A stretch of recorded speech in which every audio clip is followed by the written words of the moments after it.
At the end of 2020, we moved to Portugal. The most asked question we get is, how did we find our property in Portugal? This process took us many years of working out what we wanted, looking for property, and finding this special property that we bought. Today, we're going to share our experience of doing that. In order to work out what we wanted to buy, what kind of property we wanted, we thought about how we enjoy living, how we live, what our lifestyle is. And all the things we enjoy doing. All the things we enjoy doing. And we made a list. Somewhere to grow our vegetables. And to grow our vegetables on the land attached to our house, or vegetables nearby, which is why we called the channel Nearby Veggies. We want to grow our vegetables as close to the house as possible. And that's why we wanted land with fruit trees, mature trees, forestry, all sorts of things. We wanted terraces, gently sloping, not great steep terraces on the side of a mountain, but a gentle slope. And the reason we wanted that is we like the interest that terraces give to the land, and also the way they make it feel a lot more manageable. So what size of land did we buy? Well, about 7,500 square meters all in. When we started with our list, we thought we needed at least a hectare or 10,000 square meters. When we started looking at property, we reduced that, and we were looking at somewhere between 5,000 and 10,000 square meters. Which is what we've got.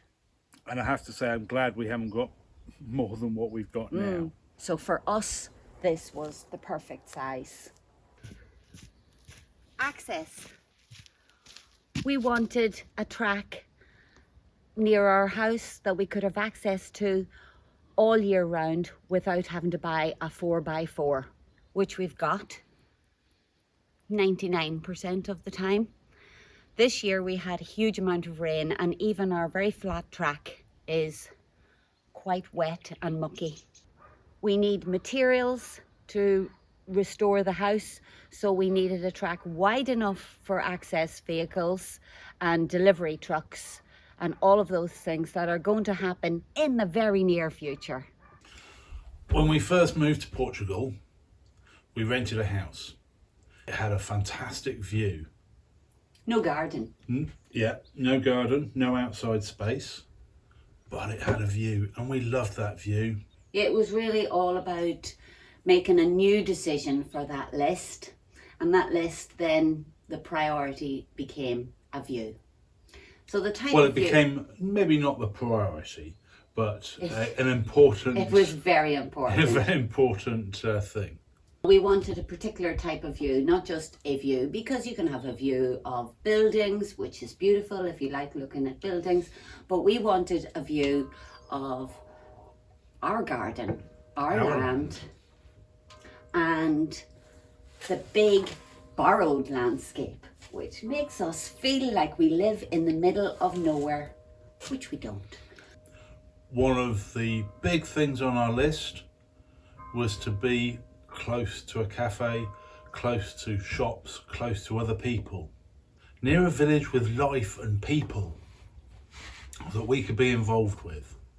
We enjoy interacting with people. It makes you feel really part of a community and makes you feel that you actually live somewhere. We are 10 minutes walk in one direction to a village with a cafe, a butcher's, a post office, a little shop.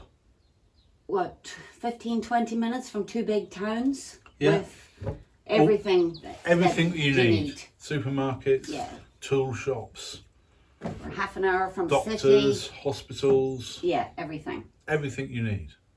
It's 11 o'clock in the morning and we sit here and have our coffee. It's January and the sun is still streaming into this veranda in the winter. It's a stunning place to sit.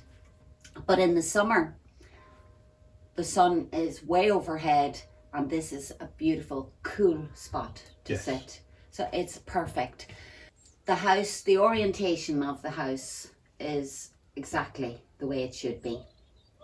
And that gives us the best winter sun and protection from the beastly summer sun.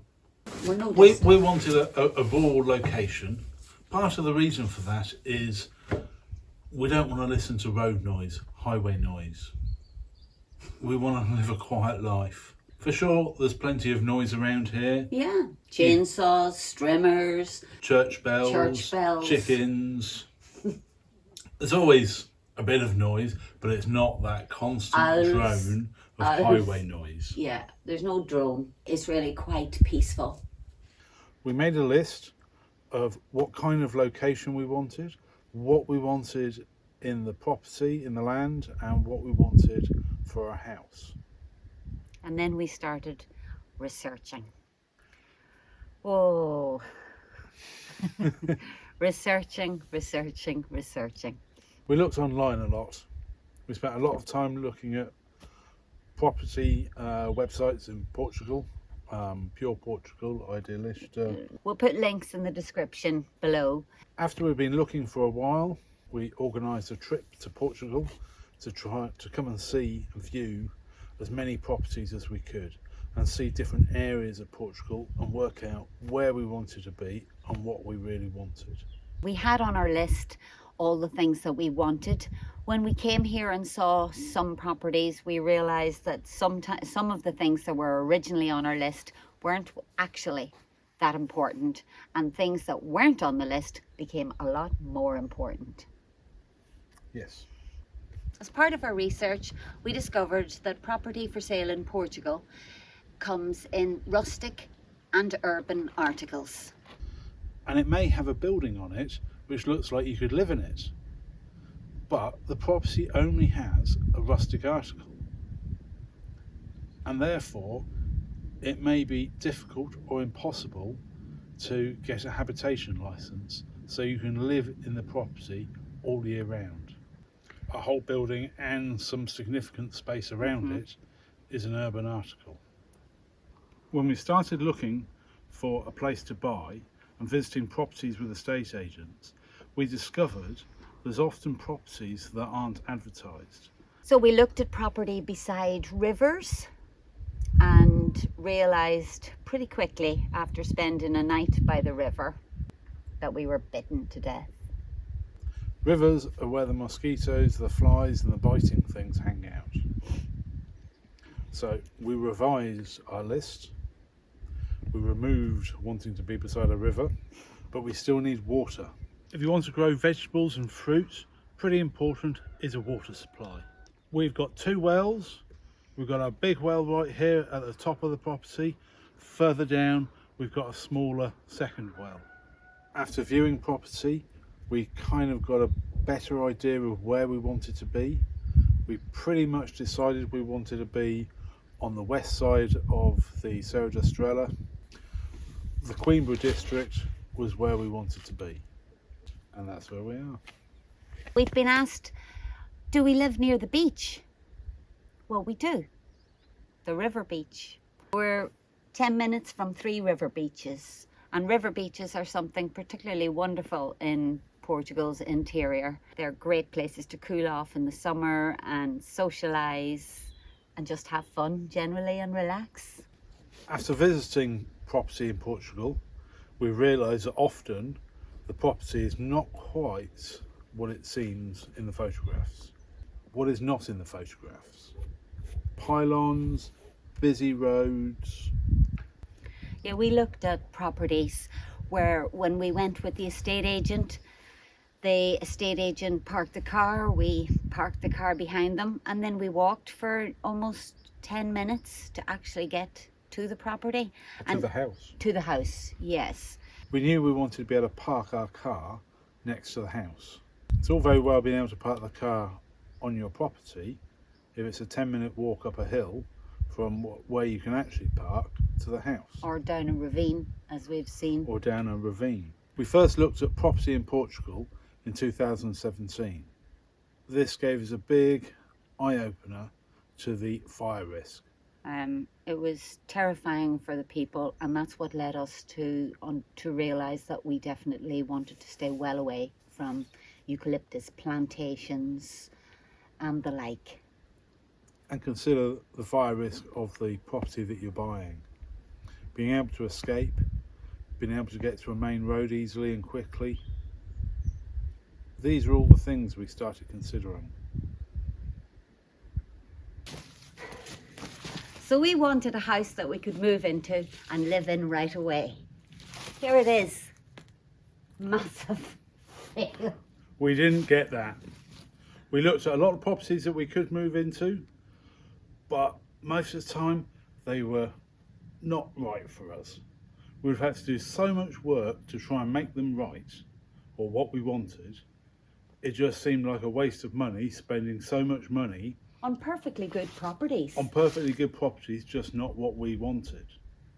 So we made the decision that we would buy somewhere we could restore and make into what we wanted, to have the space, the interior space in the layout that we wanted, and we found it.